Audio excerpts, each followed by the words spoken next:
Hello students, कैसे हैं आप सब। आई एम मोहित और आप मुझे अच्छी तरह जानते हैं। आज का जो हमारा लेक्चर है वो कंस्ट्रक्टर ओवरलोडिंग के बारे में है।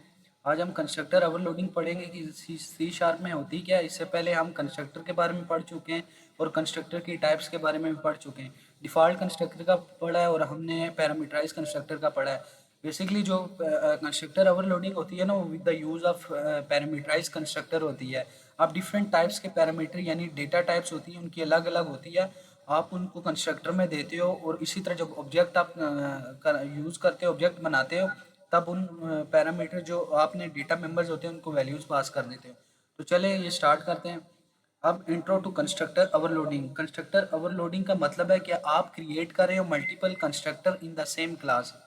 एक क्लास के अंदर आप डिफरेंट कंस्ट्रक्टर क्रिएट कर रहे हो।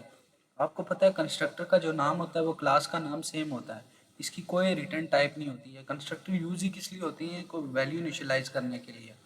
अब जैसे हमने ये डिफ़ॉल्ट कंस्ट्रक्टर की एग्जांपल है कि हमने इसमें कोई, ये ऊपर एक क्लास है स्टूडेंट की, इसमें पब्लिक स्टूडेंट आ गया, ये कंस्ट्रक्टर बन गया, डिफ़ॉल्ट है, इसके अंदर कोई भी यहाँ पे नहीं पास हुआ डेटा मेंबर जो भी, यानी उसकी वैल्यू थी वो नहीं पास हुई। अब हमने आगे कंसोल डॉट राइट लाइन का प्रिंट, जब ऑब्जेक्ट हम बनाएंगे तो ये चीज़ आउटपुट में आ जाएगी।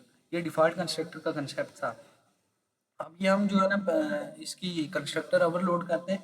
इसके एग्जांपल को अंडरस्टैंड करते हैं कि हमने जैसे ये क्लास स्टूडेंट बना दी, इसमें हमने दो डेटा मेंबर दे दिए एज।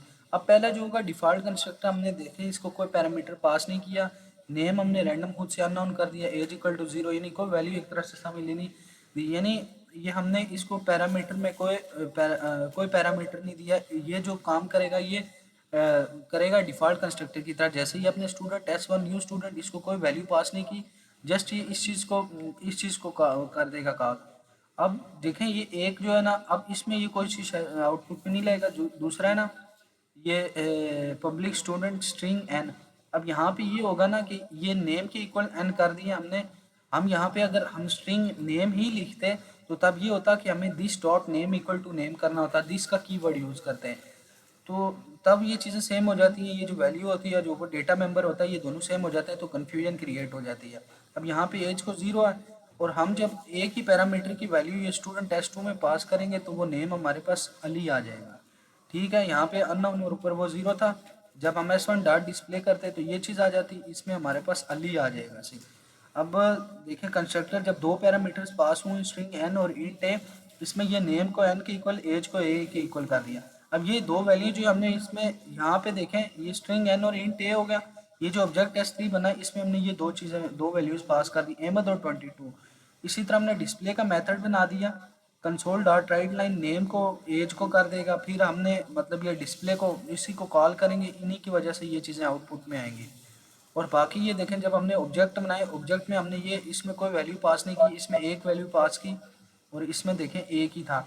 इसमें दो वैल्यूज़ पास करनी क्योंकि दो पैरामीटर से।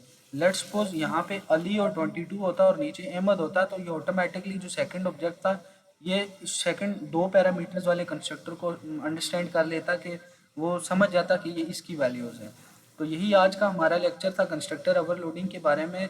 और कंस्ट्रक्टर ओवरलोडिंग का मतलब ही यही है कि हम इसमें डिफरेंट पैरामीटर्स पास करते हैं। इंशाल्लाह आने वाली वीडियो में आपको एग्जांपल्स और भी मिलेंगी। एक मैं आपके लिए एक अलग से सेपरेट वीडियो बना दूंगा जिसमें एग्जांपल्स होंगी, practice examples. Thank you so much for your time.